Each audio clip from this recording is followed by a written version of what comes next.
The first category of a time that you really do want to consult with an accountant is when there is a big change in your life circumstances or in your finances. And often these things go together. For example, when you get married, that is a big life change, and it's also a big financial change. And typically the year that you file your first joint tax return, that is a good moment to have some consulting with an expert around your taxes. Why? Because when two people who formerly filed single come together and file a married filing joint tax return, now instead of two different tax rates, you have one single tax rate. And you're also signing on the legal obligation to everything in your spouse's taxes, right? So you should know that a married filing joint return, technically speaking, it is what is called a joint and severable agreement, meaning if you get severed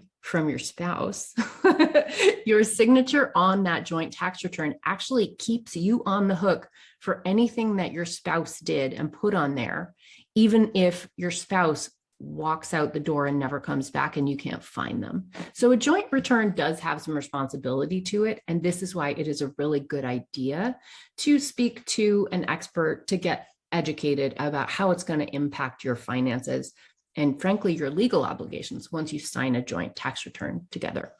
Hey, I'm Hannah Cole. I'm the owner of Sunlight Tax, and I help creative, self-employed people like you understand their taxes and how to do the hard stuff so you can get back to your amazing work. You can find everything you need at sunlighttax.com.